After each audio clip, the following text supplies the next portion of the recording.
This channel does not promote any violent, harmful, or illegal activities. All content provided by this channel is meant for an educational purpose only. UEN Jaipur is a perfect target for prospective students aspiring for good jobs, good education with future-ready skills. গতকাল সন্ধ্যাবেলায় বিস্ফোরণে আমরা আমাদের সহনাগরিকদের হারিয়েছি। রক্তস্নাত দেশের রাজধানী দিল্লির বিস্ফোরণ কি আত্মঘাতী জঙ্গি নাশকতা? সব দিক খোলা রেখে দ্রুত তদন্ত এগিয়ে নিয়ে যাচ্ছে এনআইএ, এনএসজি, দিল্লি পুলিশ সহ একাধিক এজেন্সি। রাতের পর 7 সকালেই ঘটনাস্থলে পৌঁছে গেছে ফরেনসিক টিম, পৌঁছে গেছেন এনএসজি আধিকারিকরা, এনআইএর আধিকারিকরা। একেবারে সকালবেলা ছবি আপনাদেরকে দেখাবো। সায়ন্ত আমাদের সহকর্মী সবার আগে পৌঁছে গেছে। সকালে সায়ন্তর সঙ্গে কথা হয়েছিল। সায়ন্ত, এই মুহূর্তে 8টা ছুঁই একবার ছবিটা তোমার কাছ থেকে দেখতে চাইবো। রাজধানী চেনা ছবি নিশ্চয়ই পাল্টে গেছে। একদম শুভজিৎ, তোমাকে সেই ছবিটা একবার দেখাতে বলবো ক্যামেরা পার্সন অনুদীপকে।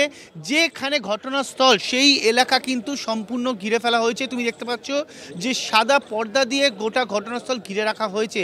ভেতরে যেখানটা মূলত ঘটনাটা ঘটেছিল সেইখানে ঘিরে রেখে এনএসজি এবং এনআইএর একই সঙ্গে দিল্লি পুলিশের যারা গোয়েন্দা আধিকারিকরা তারা তদন্ত কার্য চালাচ্ছেন এবং আশেপাশে দিল্লি পুলিশের শীর্ষ কর্তারা যেমন রয়েছেন তেমনই এনএসজির এই জওয়ানরা রয়েছে স্পেশাল ফোর্সের আধিকারিকরাও।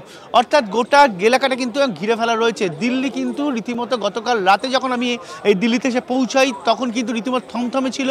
আজ সকাল থেকেও থমথমে হয়ে রয়েছে গোটা লাল কেল্লার সংলগ্ন এলাকা।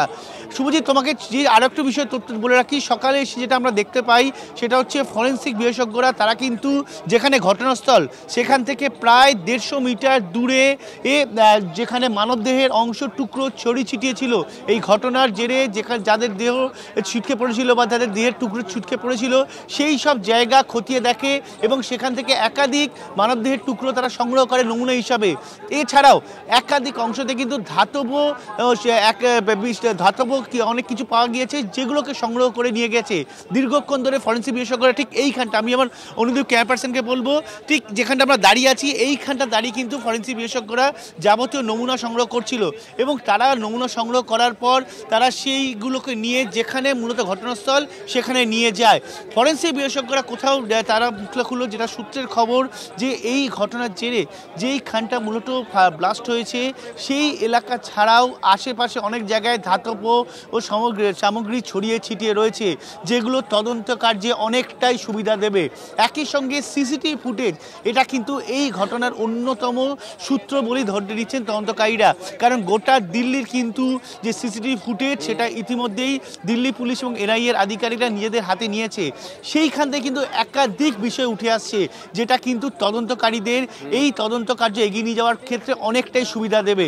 তোমাকে আরেকটা বিষয় বলে রাখি শুভজিৎ, তদন্তকারীদের সূত্রে যেটা জানা যাচ্ছে যে এই যে এই গাড়ি ঘটনাস্থলে আজ গতকাল দুপুর 3:52 নাগাদ। তোমার কাছেই আসবো, তুমি একটু সঙ্গে থাকো। তুমি যে তথ্যগুলো দিচ্ছিলে সেগুলো একেবারে লিখিত আকারে দর্শকদের দেখাই। হরিয়ানার নম্বর প্লেট লাগানো হুন্ডাই i20 গাড়িতে বিস্ফোরণ হয়। গাড়িটার নম্বর HR, অর্থাৎ হরিয়ানার গাড়ি HR 26CE7674। গুরুগ্রামের বাসিন্দা নাদিম খানের নামে গাড়ি, এমনটাই পুলিশ সূত্রে খবর। বিকেল 3:19 নাগাদ গাড়িটিকে পার্কিং লটে ঢুকতে দেখা যায়। সায়ন্ত যে কথা বলছিল তখন গাড়িতে এক যুবক ছিল। সন্ধ্যে 6:48 পার্কিং লট থেকে বেরিয়ে যায়। এর কিছুক্ষণ পরেই বিস্ফোরণ ঘটে। চলন্ত গাড়িতে বিস্ফোরণ হয় জানিয়েছে দিল্লি পুলিশ। ধীরে ধীরে যাওয়ার সময় লাল সিগন্যালে থামে গাড়িটি। পাশে ছিল 5-6টি গাড়ি। সিগন্যাল গ্রিন হওয়ার আগে ওই গাড়িতে বিস্ফোরণ হয়। বিস্ফোরণের তীব্রতা এতটাই ছিল যে 1 কিলোমিটার পর্যন্ত কম্পন অনুভূত হয়। এখনো পর্যন্ত আমরা যে তথ্যগুলো পেয়েছি এই তথ্যগুলো আরো ডিটেল নেব সায়ন্তর কাছ থেকে। সায়ন্ত, সন্দেহভাজনকে 2 ঘন্টার মধ্যে পুলিশ গতকাল গ্রেপ্তার করেছে। ওখানে সিসিটিভিতে মোড়া চারিদিক। গতকাল রাজাও বলছিল যে ওখানে একটা পানের দোকানে পর্যন্ত সিসিটিভি থাকে, মানে ডিজিটাল এভিডেন্স জোগাড় করতে খুব একটা কালঘাম ছোটাতে হবে না। গাড়িতে যে ছিল তার কোনো পরিচয় পাওয়া গেছে কি? কে গাড়িটা চালাচ্ছিল? একজনই ছিল না একাধিকজন? দেখো, ইতিমধ্যে তদন্তকারীরা যেটা জানাচ্ছেন এই গাড়িতে 3 জনের থাকার সম্ভাবনা রয়েছে। তবে যার ছবি সিসিটিভি ফুটেজে দেখা যাচ্ছে তার নাম ডক্টর উমর, অর্থাৎ ফরিদাবাদের যে ডক্টর। আরেকবার নামটা বলো। মূলত ইতিমধ্যেই পুলিশ একদমই শুভজিৎ, যাকে সিসিটিভি ফুটেজে দেখা যাচ্ছে, অর্থাৎ এই ঘটনাস্থলে যার ছবি ইতিমধ্যে সিসিটিভি ফুটে দেখা যাচ্ছে, তার নাম ডাক্তার উমর। অর্থাৎ যে এখনো পর্যন্ত যে ডাক্তার মডিউলকে গ্রেপ্তার করেছে, একের পর একটা ডাক্তার গ্রেপ্তার হচ্ছে, তার অন্যতম সদস্য হচ্ছে এই ডাক্তার উমর। অর্থাৎ এই ডাক্তারদেরই মূলত নিজেদের এই গোটা দিল্লি বা গোটা আশপাশের এলাকা টার্গেট করার জন্য ডাক্তার পেশার সঙ্গে যুক্ত যারা, তাদেরকে বেছে নিয়েছিল ও মূলত জঙ্গিরা, এবং যে কারণেই এই নেটওয়ার্ক পুরো সাজাতে তাদের হাতে নিয়ে সাজিয়েছে এই জঙ্গি সংগঠনগুলো, মনে করছেন তদন্তকারীরা। তোমাকে আর একটা কথা শুভজিৎ বলে রাখি, এই যে গাড়িটি, সেটি 3:52 আগার এই ঘটনাস্থল যেখানে আমরা দাঁড়িয়ে আছি, সেখানে আসার 8 ঘন্টা আগে ঘুরে গিয়েছিল। সিসিটিভি ফুটেজে দেখা গিয়েছে বলে তদন্তকারীরা জানিয়েছেন।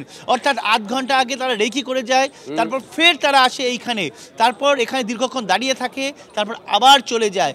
সন্ধ্যাবেলায় আসার পর যখন লাল সিগন্যাল হবে, সেই সময় গাড়িটি ধীরে ধীরে এগোতে থাকে। এরপরে গ্রিন সিগন্যাল হওয়া মাত্রই গাড়িতে একের পর এক ব্লাস্ট হয়, এবং আশেপাশে যে 5-6টা গাড়ি দাঁড়িয়ে ছিল সেগুলো তো আগুন ধরে যায়। অর্থাৎ গোটা ঘটনাটা যদি তুমি একদম নির্দিষ্টভাবে রূপরেখা টানো, তাহলে দেখো পরিকল্পনা মাফিক কিন্তু ঘটনা হয়েছে। এই গাড়িটি শুধুমাত্র সায়ন্ত, তোমার কাছে আসবো, আরো তথ্য জানার আছে, বিশেষজ্ঞরাও থাকবেন, তুমি প্লিজ সঙ্গে থাকো। পুলিশের তরফ থেকে যে বক্তব্য পেয়েছি আমরা একবার শোনাই আপনাদেরকে। कोतवाली पुलिस स्टेशन के अंदर एफआईआर दर्ज कर ली गई है यूएपीए एक्सप्लोजिव्स एक्ट और बीएनएस के तहत हमने यहाँ पे एफआईआर दर्ज की है। उसके अलावा सीन ऑफ क्राइम आप देख रहे हो, वहाँ पे एफएसएल की टीम्स हैं और एनएसजी की भी टीम है, जो पूरे सीन ऑफ क्राइम को और आसपास के सारे एरिया को यहाँ पे एग्जामिन कर रही हैं, और जो भी रेलेवेंट एविडेंस किया जा रहा है। एज ऑफ नाउ इन्वेस्टिगेशन चल रही है और अभी कुछ भी कंक्लूसिवली कहना ठीक नहीं होगा। গতকালই পুলিশের তরফ থেকে সাংবাদিক বৈঠক করে বলা হয়েছিল স্লো মুভিং একটা ভেহিকেল থেকে ঘটনাটা ঘটেছে, অর্থাৎ একটা গাড়িকে ঘিরেই কিন্তু এখন যাবতীয় জল্পনা। এই গাড়িতে কে ছিল? শান্ত বলছিল একজন ডাক্তার, মার্ক করে দেখাচ্ছি আমরা কোথাকার ডাক্তার, ফরিদাবাদের ডাক্তার। যে ডাক্তাররা অ্যারেস্ট হয়েছে তাদেরই সহযোগী কি? একাধিক প্রশ্ন কিন্তু ইতিমধ্যে উঠতে শুরু করেছে যে হোয়াইট কলার জবের আর কতটা অন্দরে জঙ্গিরা প্রবেশ করেছে। 6:30 बजे के आसपास जब सीसीटीवी में नजर आ रहा है कि जो कार है i20 वो लाल किले के पार्किंग लॉट से बाहर आ रही है, एक शख्स उसमें नजर आ रहा है, चेहरा पूरी तरीके से साफ है, उसके हल्की हल्की मूंछ भी है, और जो गिरफ्तार किया गया डॉक्टर मुजम्मिल था उसकी उम्र भी 29 साल थी। यानी कि जो टेरर का नया मॉड्यूल फरीदाबाद में खड़ा हो रहा है, तो इससे जुड़ा हुआ यह शख्स जरूर हो सकता है जिसने दिल्ली में ब्लास्ट कराया था। सीसीटीवी में चेहरा साफ हो चुका है, पुलिस ये तय कर रही है कि क्या ये वही डॉक्टर है या फिर कोई और है, और ये भी क्लियर हो रहा है कि कार में जो विस्फोटक था उसको रखा गया था। तो तमाम इन्वेस्टिगेशन है, एजेंसीज जांच कर रही है, कहना बहुत जल्दी है। আমরা প্রতিবেদন দেখছিলাম, সায়ন্ত আমাদের সঙ্গে রয়েছেন, আমাদের সহকর্মী, পাশাপাশি আলোচনায় যোগ দিয়েছেন অবসরপ্রাপ্ত সেনাকর্তা কর্নেল দীপ্তাংশু চৌধুরী। কর্নেল চৌধুরী, শুভজিৎ রয়েছে, কিন্তু আজকে গুড মর্নিং বলতে পারছি না, কারণ গতকালই নাশকতায় এখনো পর্যন্ত নাশকতা অনুমান করা হচ্ছে, আমরা অফিসিয়ালি বলছি না যেহেতু অফিসিয়াল স্টেটমেন্ট পাইনি, কিন্তু আমরা আমাদের সহনাগরিকদের হারিয়েছি, তাই আজকে গুড মর্নিং নয়, সরাসরি প্রশ্নে যাচ্ছি। সায়ন্ত যে কথা বলছিল, যে উদ্বেগ গতকাল আপনার সঙ্গে যতবার আমরা কথা বলেছি ততবার প্রকাশ করেছি, হোয়াইট কলার জব, কখনো ইঞ্জিনিয়ার কেরল থেকে অ্যারেস্ট হচ্ছে, তেলেঙ্গানা থেকে অ্যারেস্ট হচ্ছে, কখনো ডাক্তার, এদের মধ্যে ঢুকে যাচ্ছে জঙ্গিরা। একদম শুভজিৎ, আজকে আমিও গুড মর্নিং বলছি না, তবে যে ঘটনা ঘটছে নিশ্চিতভাবে উদ্বেগজনক, স্পেশালি যখন আমাদের ক্যাপিটাল সিটিতে হচ্ছে, দিল্লিতে হচ্ছে। এবং আমরা যেটা দেখেছি যে এই গাড়িটা, এবং যা ইনফরমেশন পেয়েছি, একটা পার্কিং লটে 2 থেকে 3 ঘন্টা দাঁড়িয়েছিল এই এক্সপ্লোশনের আগে। এবং আমার এটা পার্সোনাল ওপিনিয়ন যে যেহেতু সকালবেলা ফরিদাবাদে অথবা অনন্তনাগে যেভাবে রেড একদিন এবং একদিনের আগে যে রেড চলছিল এবং একাধিক অ্যামিউনিশন এক্সপ্লোসিভ ধরা পড়ছিল, বিশেষ করে অ্যামোনিয়াম নাইট্রেট যেটা 360 কিলো ফরিদাবাদে ধরা পড়েছে, 2900 কিলোর ওপর আমরা এখন যেটা জানতে পারছি অনন্তনাগের আশেপাশে ধরা পড়েছিল। এবং এই হিউজ অ্যামাউন্ট অফ এক্সপ্লোসিভ যারা ধরছে, তার মানে কোনো না কোনো মডিউল কাজ করছে, এবং যেভাবে অস্ত্র আর তার সঙ্গে অ্যামিউনিশন ধরা পড়লো, সেমি অটোমেটিক এবং অটোমেটিক গান কিন্তু ধরা পড়েছিল, তার সঙ্গে আহমেদাবাদটা কিন্তু জুড়তে হবে। এই বিভিন্ন মডিউল, যে ডক্টরস মডিউল যদি এটাকে আমরা একটা নাম দিই, হোয়াইট কলার, যেটা তুমি একদম correctly you have brought out, যে সমস্তই কিন্তু ডাক্তাররা ছিল। এবং আলফালা হসপিটাল যেটা ফরিদাবাদের এখন মুখ্য চরিত্রে আসছে, সেটা কিন্তু নিশ্চিতভাবে আমি শিওর এটা ইনভেস্টিগেশন হবে। এবং যে লাস্ট কালকে আমরা যে দেখলাম লালকেল্লা যে গাড়িটা এক্সপ্লোশন হলো, সেখানেও কিন্তু একজন ডাক্তার ছিল, ডক্টর ওমর মোহাম্মদ বলে নাম শোনা যাচ্ছে। এবং এই এক্সপ্লোশনের আগে প্রায় 3 ঘন্টা যে সিসিটিভি ফুটেজ আসছে, আরো দিন যখন যাবে আরো পরিষ্কার হবে, সে কিন্তু ওই মস্কে প্রেয়ারে ছিল প্রায় 3 ঘন্টা। এটাকে আমি নোট করতে বললাম। যে কোনো র্যাডিক্যাল এলিমেন্ট, যে কোনো সুইসাইড বম্বার নিজেকে উড়িয়ে দেওয়া, কারণ সে অলরেডি র্যাডিক্যালাইজ, সে সুইসাইড বম্বার, সে লাস্ট কিন্তু প্রেয়ার করেছিল প্রায় 2 থেকে 3 ঘন্টা। এটা কিন্তু সিসিটিভি ফুটেজে এসছে।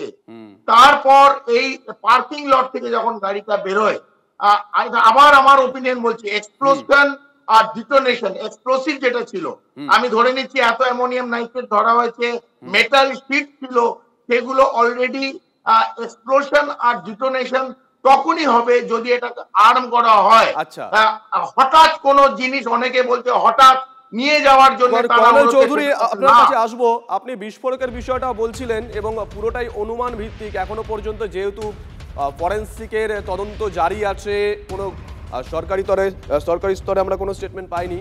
সায়ন্তর কাছে একটু যাব। সায়ন্ত, বিস্ফোরক কি সেটা তো হয়তো পরে জানা যাবে, কিন্তু বিস্ফোরণ স্থল কতটা জায়গা জুড়ে ক্ষয়ক্ষতি, একবার যদি তোমার সঙ্গে যিনি ক্যামেরায় রয়েছেন তাকে দেখাতে বলো, যাতে দর্শকদেরও বুঝতে সুবিধা হয়। সায়ন্ত। একদমই শুভজিৎ, আমি তোমাকে সেই ছবিটা দেখাতে বলবো অনুদীপকে। তুমি অনুদীপ যদি একবার সামনের দিকে ছবিটা দেখায়, দেখো পুরো জায়গাটাকে পর্দা দিয়ে, অর্থাৎ পর্দা দিয়ে কর্ডন করে দেওয়া হয়েছে। এবং যতটা ব্যারিকেড, অর্থাৎ ঘটনাস্থল ওখান থেকে প্রায় 150 থেকে 200 মিটার পর্যন্ত কিন্তু এই বিস্ফোরণের যে অভিঘাত, অর্থাৎ চারপাশে ছড়িয়ে ছিটিয়ে পড়েছিল, সেইটাই কিন্তু আমরা সকলে এসে বুঝতে পারছি। এবং যেখানে পর্দা দিয়ে ব্যারিকেড করে রাখা আছে, তার থেকেও প্রায় 100 মিটার দূরে এরকম লোহা দিয়ে দিল্লি পুলিশের তরফে ব্যারিকেড করে দেওয়া হয়েছে। তুমি দেখতে পাচ্ছ যে চারপাশে এভাবেই প্লাস্টিক, একাধিক ধাতব সামগ্রী ছড়িয়ে ছিটিয়ে পড়ে রয়েছে, যেখানে দিল্লি পুলিশের কর্তারা যেখানে দাঁড়িয়ে রয়েছে। অর্থাৎ গোটা ঘটনার কিন্তু বিস্ফোরণের তীব্রতা এতটাই ছিল যে প্রায় 200 থেকে 250 মিটার পর্যন্ত কিন্তু যাবতীয় ধাতব সামগ্রী, মানব দেহের যাবতীয় অংশ ছিটকে পড়ে। অর্থাৎ এই ঘটনা থেকে একটা বিষয় নির্দিষ্ট হতে পারছেন দিল্লি পুলিশ বা যারা গোয়েন্দারা তদন্তকারী রয়েছেন তারা, যে বিস্ফোরক যেটা ছিল যেটা কিন্তু যথেষ্টই শক্তিশালী ছিল, নইলে এতটা দূরে ছিটকে পড়তো না। এবং গাড়ির যে ব্লাস্ট হয়েছে তার আওয়াজ কিন্তু অন্তত 500 মিটার, অর্থাৎ হাফ কিলোমিটার পর্যন্ত গিয়েছে বা তারও বেশি। অর্থাৎ গাড়িতে কিন্তু কম জোরালো বিস্ফোরক ছিল না। এইখান থেকেই একটা বিষয় কিন্তু তদন্তকারীরা জানতে পারছেন যে এই বিস্ফোরক ধারে কাছেই কোথাও কারুর কাছে রাখা ছিল, যেখান থেকে গাড়িটা নিয়ে এসে এইখানে বিস্ফোরণ ঘটায়। তোমাকে যে তথ্যটা দিচ্ছিলাম শুভজিৎ, যে প্রথম যে দুপুরবেলা যে এসেছিল তখন কিন্তু যারা গাড়িতে ছিল তারা রেকি করে গিয়েছিল যে বিস্ফোরণটা কোথায় ঘটালে এই ঘটনায় অনেক মানে প্রাণহানি ঘটানো যাবে বা নাশকতা আরো বড় আকারে হবে। তারপর কিন্তু এই দুপুরের পর যে গাড়িটা চলে যায়, এরপর যখন সন্ধ্যায় আসে তখন বিস্ফোরকটা নিয়ে আসে। অর্থাৎ এই গোটা ঘটনা থেকে পুলিশের তরফ থেকে গতকাল সেটা বলা হয়েছে যে একটা চলন্ত গাড়ি, পুলিশের তরফ থেকে যে শব্দবন্ধ ব্যবহার করা হচ্ছে স্লো মুভিং ভেহিকেল। এই মুহূর্তে আমাদের সঙ্গে রয়েছেন স্ট্র্যাটেজিক এক্সপার্ট শুভাশিস বন্দ্যোপাধ্যায়। শুভাশিস বাবু, শুভজিৎ, আমি আবারও বলছি আজকে গুড মর্নিং বলতে পারছি না, কারণ আমরা আমাদের সহনাগরিকদের হারিয়েছি। কিন্তু এখনো গতি প্রকৃতি দেখে আপনার কি মনে হচ্ছে যে গাড়িটা মুভ করছিল আস্তে আস্তে, এটাই কি বিস্ফোরণের স্থল উদ্দেশ্য করে এসেছিল, নাকি মুভ করে আরেকটু যাওয়ার হয়তো কোনো ইচ্ছে ছিল বা কিছু ছিল, মানে আরো বড় কিছু ক্ষতি করার? দেখুন, যেটা বলবো সেটা আমার অত্যন্ত ব্যক্তিগত মতামত, ঠিক আছে? এটা ইনভেস্টিগেটিভ ম্যাটার, তবু আমি বলছি ব্যাপারটা। আমার ধারণা যে রেকি তো অবশ্যই হয়েছিল এবং ডিটোনেশন হয়েছে, তারপরে ব্লাস্ট হয়েছে, সব আমরা জানি। কিন্তু এই ঘটনাটা যারা ঘটিয়েছে তারা খুব তাড়াহুড়োর মধ্যে এক্সিকিউট করতে চেয়েছে। তার কারণটা তাড়াহুড়ো, মানে রেকিটা হয়েছে ঠিকই, কিন্তু এই এক্সিকিউশন হয়তো আগে থেকেও একবার এক স্তর রেখি হয়ে গিয়েছিল, কিন্তু যে মুহূর্তে এক্সপ্লোসিভ ধরা পড়তে শুরু করেছে সেই সময় দাঁড়িয়ে বহু এক্সপ্লোসিভ আছে যেগুলোকে এক্সস্ট করার প্রয়োজনীয়তা এসে গেছে, এবং সেই প্রয়োজনীয়তাকে অ্যাড্রেস করতে গিয়ে এই ঘটনা ঘটানো হয়েছে।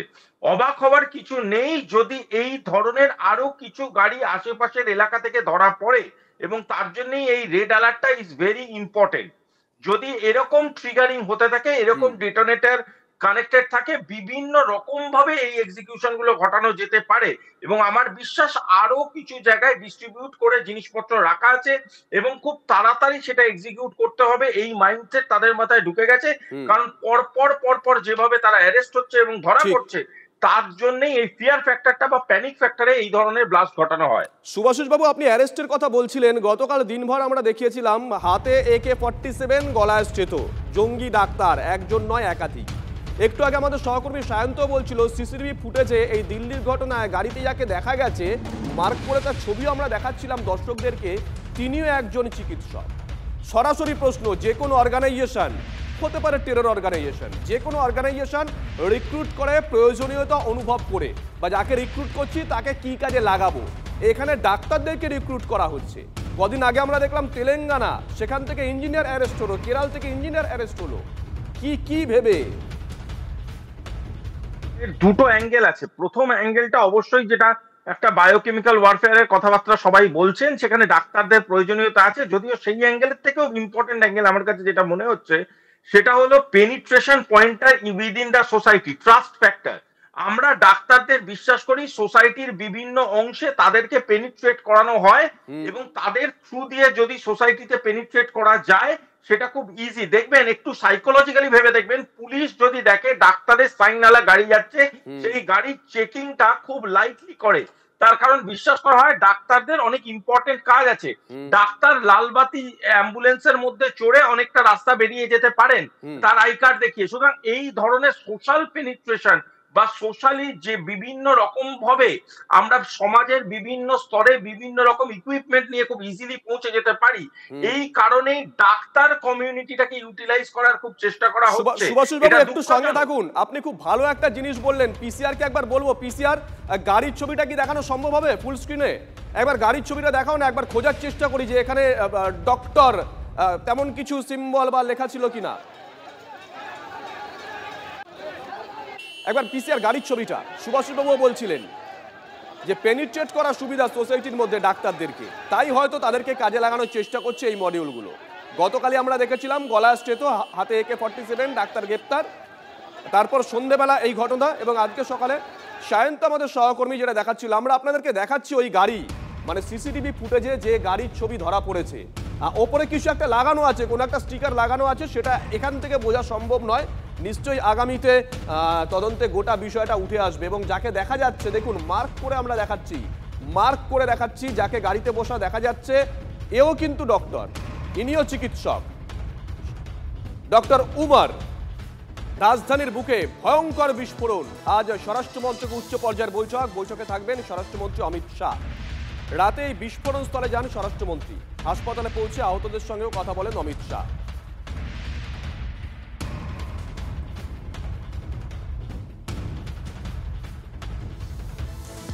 দিল্লিতে বিস্ফোরণে উচ্চ পর্যায়ে তদন্তের নির্দেশ। লালকেল্লার কাছে I-20 গাড়িতে বিস্ফোরণ, দিল্লিতে বিস্ফোরণের তদন্তে NSG।